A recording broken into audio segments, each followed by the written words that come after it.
I'd just like to say good morning to ABBA fans all over the world tuning in to hear Frida from ABBA on this show after this message.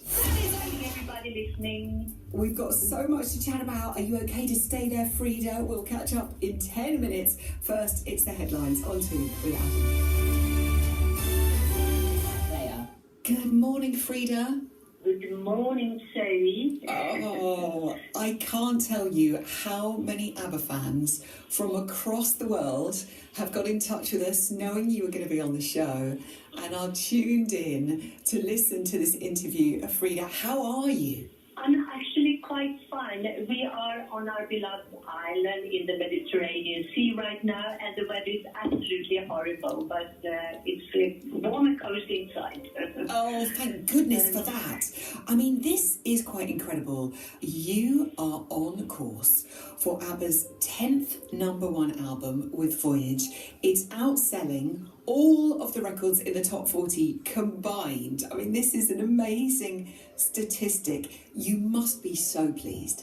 Yes, of course we are pleased because we didn't expect anything actually, and it's always like you're a bit nervous when you release something new. But if I compare it to how it was 40 years ago, it's a bit of a difference because I would personally say I don't take it that seriously as I would do earlier on when I was younger, because then it meant so much. But as Benny said in an earlier interview, we don't have to prove anything, so we have just done it for the fun of it, and that's a good feeling actually. And then when people like it, that they seem to do, then of course it's wonderful. Oh yes, and they most definitely love it, I would say. Not even like it, they love it. So did it take you very long to decide that you wanted to work with ABBA again? What was the deciding factor? We have never stopped kind of working together because we have had meetings concerning different things over the years, and we've always stayed in touch more or less over the years as well. And when this idea with the ABBA Digital, or the avatars as they called it, came up, then Benny suggested that we maybe should have a couple of new songs on that show. So that's how it started, and of course with anticipation I went to Sweden into the studio to meet with the others because it's always fun to work together with them. So that was a feeling I had. I mean, comfortable, a little bit tense maybe, but we also decided on if it doesn't go well, then we don't have to release it. So how was it when you both started singing again, you and Agneta, when you have your voices together in that studio? Did it feel magical? It's always magical to sing together with Agneta because we have something special, as you know, not only voice-wise, but also as friends. Once we closed the door behind us in the studio, we felt at home, both of us. So what can I say? Coming back home again, having fun with my little sister. That's how it felt. I will read you some messages that have been coming in. I wonder if these four people even comprehend how loved they are. Thank you for the new album, Dear ABBA, says Mags, who's got in touch from Kent. I must say, lots of people saying happy birthday for Monday, Frida. A big day coming up. Oh, is that on Monday already? Oh my God. I forget that nowadays. Konstantinos sending a happy birthday love, as is KG, as is Sean Williams. Shall we play the new single, Frida? Let's play Just an Ocean, and then we'll talk more with Frida from ABBA. Frida is with us from ABBA, Just an Ocean, the new single. So many people getting in touch, loving having Frida on the show today. An interesting question for you, Frida. How is it decided if you or Agneta take the lead vocal on certain songs? Is it to do with the vocal range? Is it if it's a ballad or a faster tempo, or who wrote the song? What's the process? You know, we actually go into the studio and rehearse first. Usually we sit in the control room and go through the lyrics and the keys. And as we know, I'm a mezzo-soprano, maybe I'm even lower nowadays, and Agneta is a soprano. So as Benny writes the songs in a very big range, so to say, vocally, it kind of shows itself when we start to sing who is the better one on a song. But I must say to Agneta's favor that she's a absolutely wonderful storyteller. She has something magical in her storytelling, which I'm unfortunately not have the same way, or maybe that is good, because that means that we kind of sing the lyrics and the songs in different ways. And as the fans also call it, when we come together, the third voice is very pregnant. And you know, if I not feel comfortable with a song, and I know that this would be perfect for Agneta, then I just say it. We are very honest with each other. I mean, I would never do anything that I know that maybe I wouldn't do so well as Agneta can. I must mention the track Bumblebee. Your voice is beautiful here, but the song really resonated with us here at BBC Radio 2 and our listeners, because we've been running a campaign this year to help save the bees and do everything we can for our little friends. We know you're very passionate about environmental issues, but are you concerned as well about our bumblebees and our pollinators, Frida? Oh, I'm concerned about everything that happens in the world right now, like all of us are, I assume. And I think we have a little queen in Sweden, Greta Thunberg, raising her voice for everything. And I'm very proud of her, I must say, this young person, getting all these young people with her. And I sing this song with my heart, because if we don't have the bumblebees or the bees in general, then we will not have a lot of other things either. So they are very important. Yes, let's play Bumblebee. Have a listen to this. This is beautiful.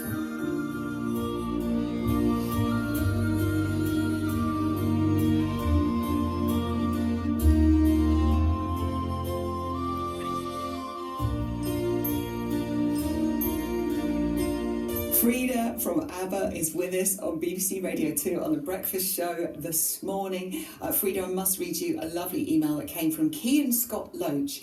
I know that Frida is talking to you today, and like many fans, just want to send her our love and thank her for the wonderful gift that is Voyage, bringing a positive end to what's been a difficult year. Her vocals are just breathtaking, particularly Bumblebee, which is my new favourite ABBA track. Please keep singing and sharing your gift with the world. Cian has been an ABBA fan since the age of 8, Frida. Oh, wow. That's wonderful. Thank you so much. Oh, Cian. How does it feel being recreated as an avatar by George Lucas Industrial Light and Magic and this incredible team who've put this show together, Frida?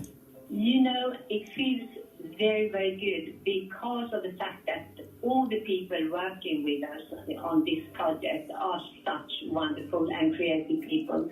I mean, it's very exciting. I didn't know what to believe at the beginning, but getting into it, you know, we understood more and more, because it was hard to comprehend, I must admit. You know, now we see some of the results, and I'm very excited about the whole thing. What can people expect to see next year when it opens? I actually wouldn't like to talk about that. They have to go there and see for themselves. Because, as I said before, it's quite difficult to explain what it is. So, I mean, they just have to keep their eyes and ears and minds open and take it in. And then I'm sure we will have a lot of comments about that when it happens. Oh, I know. There was a rush for tickets. We can't wait. In the story of ABBA, Frida, how much of a role has the UK played, would you say? Oh, UK has been very, very important for us. I think we also, in a way, we have a strong bond with the UK that maybe we don't have with any other country in the world, as we've been there so much, as we've done so much, and truly I even lived there for some years, and I'm sure you know that Björn did as well. So I have a strong bond to England, to UK, and especially to Henley-on-Thames, where I stayed for some years. And also there I met the man I live together now, been together with for 14 years, so I call him my bloody Englishman. And so that's how my life has turned to be. Strong bonds connection with the UK. And you came to the UK's attention by winning Eurovision in Brighton. Do you still follow Eurovision? Do you watch? I'm sorry to say no, I don't. I'm not so interested because it has changed so much over the years, and you know, it's not what it was at that time. Now it's more like a show. It's very technical, and there are some good songs coming out of it, but I cannot say I'm a fan of Eurovision. Maybe I shouldn't say it, but I do it anyway. Frida, it's been made clear that Voyage and the stage show are the very last actions of ABBA. That's it. There'll be nothing more after this. How would you like ABBA to be remembered? You know, to answer to what you first said, I have learned to say never to say never, and I'm very surprised that then in Björn, and I cannot remember that we have probably said it must be the last thing we do, because also thinking of our ages, you know, we are not young any longer, and you never know. But I would say that you never know, so don't be too sure. But to answer your other question, how we want to be remembered, I want the band to be remembered like a band who made people feel something in their hearts when they listen to our music. I want to be remembered as a member of the band who helped people, to give them comfort,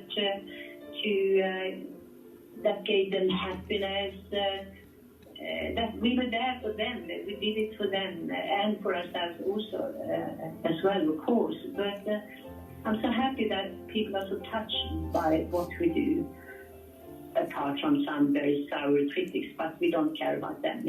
We don't care about them at all. Oh, Frida, I can't tell you how, just what a privilege it's been to talk to you today. The fans worldwide have loved hearing from you. The album Voyage is out now. It really is something very, very special. The ABBA Voyage concert opens in May 2022. Frida, we're going to finish with an old ABBA song. Would you like to choose? Do you have, I mean, I know it's kind of an impossible task to choose a favourite, but one you particularly would like to hear this morning? Oh, thank you for the offer. Maybe we should choose, I know, I Let the Music Speak. I love that song. Frida, thank you so much. Take care. Love to the band. Wonderful to speak to you. Thank you, too. It has been a privilege talking to you as well. And bye, all fans. Love you a lot. Take care and have a lovely time. Usual.